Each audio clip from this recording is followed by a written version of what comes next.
పదవుల కోసం ఎప్పుడూ పరితపించలేదని, నాకు ఏ పదవి వచ్చినా బాధ్యతగా పనిచేయడమే నా సిద్ధాంతమని గోవా గవర్నర్ గా నియమితులైన కేంద్ర మాజీ మంత్రి అశోక్ గజపతి రాజు అన్నారు.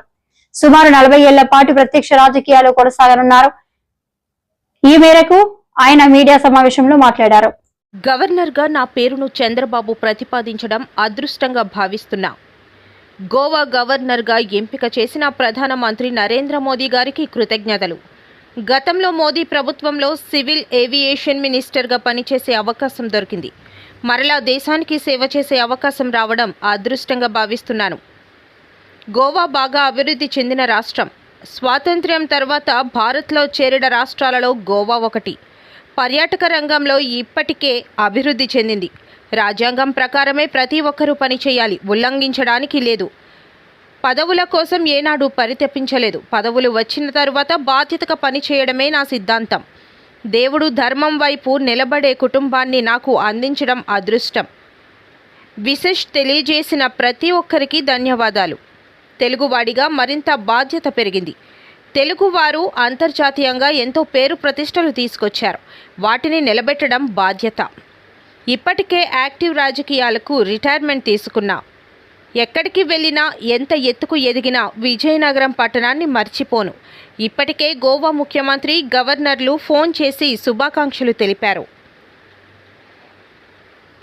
మాకు అవకాశం మా పెద్దలు కూడా ఎన్డీఏ ప్రభుత్వము, ప్రధానమంత్రి గారు, ఇది హోమ్ మినిస్ట్రీలో వస్తుంది కనుక హోమ్ మినిస్ట్రీలో, అలాగే మా ముఖ్యమంత్రి ప్రస్తుతం చంద్రబాబు నాయుడు ఆయన కన్సల్టేట్ చేసేటప్పుడు నా పేరు సజెస్ట్ చేయడము, వారు అంగీకరించడము, ఇదంతా మాకు ఆనందంగా ఉంది. మేమంటే ఎప్పుడు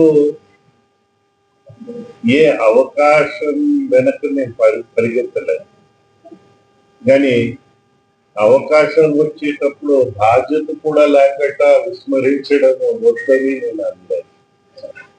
మేము ఎప్పుడో సాయశక్తి మా దేశం కోసం మేము పని చేయడానికి ఇంకోసారి అవకాశం మాకు లభించడం మాకు ఆనందకరమైన విషయం. మాకు మా జీవితంలో మంచి చెడ్డలంతాలో సహకరించిన నా సతీమణి కూడా, అంటే ఒక చోట నేను భార్య అంటే నన్ను కరెక్ట్ చేస్తాను, భార్య కాదు ధర్మపత్ని అన్న.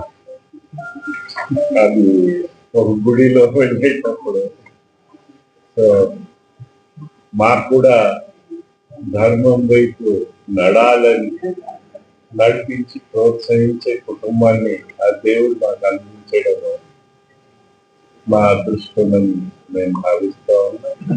చాలా మంది మిత్రులు వారు గుడ్ విషెస్, వయసులో ఉన్న పెద్దలు, ఇప్పుడు ఆయన ఉన్న 90 సంవత్సరాలు, ఆయన వారి ఆశీర్వాదము అదంతా కూడా మాకు అందడము మాకు ఆనందంగా ఉంది.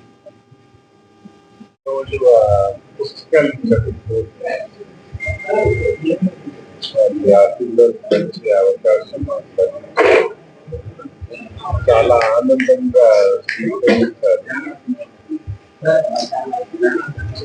ఆ పిల్లలు కూడా సోషల్ కమిట్మెంట్ చేస్తారని అంటున్నారు. మనం చూడాలి, పెద్దలు వారికి వెనక్కి చదువుకంటా లాగకంటా ఉంటే వారు ఒకటి అంటున్నారు, మా పుట్టినరోజు మేము ఒక మొక్క నాటి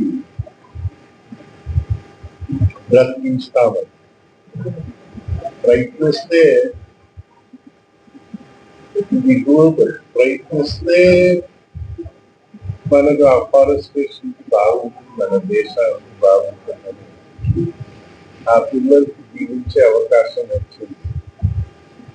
నేను ఒకటి వాటిని అన్నాను, ప్రయత్నిస్తే సక్సీడ్ అవ్వచ్చు, ఫెయిల్ అవ్వచ్చు, రెండవచ్చు. అయితే ఏదైనా ప్రయత్నించినప్పుడు సక్సీడ్ అయ్యామనుకో, అది ఫర్దర్ మోటివేషన్ కోసం, అహంని పెంచడానికి కాదు. ఫెయిల్ అయినా దాంట్లో ఒక పాఠం ఉంటుంది, నిరుత్సాహపడక్కర్లేదు, డిప్రెషన్స్ వెళ్ళక్కర్లేదు. ఆ పాఠాన్ని నేర్చుకోవడానికి మనం సిద్ధపడితే మనము అంత బెటర్ గా ఉంటామని నేను చెప్పని చాలా ఆనందంగా ఆ నోట్ బుక్స్ ని స్వీకరించారు. వారు జీవన్ అనుకుంటారు. మాకు ఇలాంటి మాకు కూడా మా దేశానికి సేవ చేసే అవకాశం లభించడం, రాష్ట్రపతి భవన్ కొన్ని గంటల నోటిఫికేషన్ ఇచ్చారు. ఆ నోటిఫికేషన్ లో గోవా అంటే మాకు గుర్తొస్తుంది మా ప్రియ మిత్రులు పాపం ఇంకా లేదు, మనోహర్ పారికర్. మేమిద్దరు కలిసి ఆయన డిఫెన్స్ మంత్రిగా ఉండేవారు. నేను అప్పుడు సివిల్ ఏవియేషన్ లో ఉన్నాను. సో మాకు ఇప్పటికి గోవాలో వెస్ట్ కోస్ట్ లో ఆ వర్కౌట్ చేయగలిగాము. ఆ ఎయిర్పోర్ట్ అలాగా ఎయిర్పోర్ట్ కూడా వర్కౌట్ చేయగలిగాను. ఎట్లా ఎయిర్పోర్ట్ నేను మాట్లాడటం లేదు. కానీ మాకు విజయనగరంలో ఒక చిరకాల కోరిక ఉండేది. ఆడపిల్లలకి సమానంగా రావాలని పురుషులతో పాటు రావాలని ఆర్మ్ ఫోర్సెస్ లో వారికి స్థానం కల్పించాలని, అలా సైనిక్ స్కూల్స్ లో కూడా వారికి చదివే అవకాశము బాలులతో పాటు బాలికలు కూడా ఉండాలని కోరేటప్పుడు పారికర్ చెప్పారు. వారి కాంటాక్ట్ లో తొందరగా తీసుకొచ్చిన రోజే మీరు ఇక్కడ విజయనగరంలో మీ కోరికను నేను తీర్చగలుగుతాను.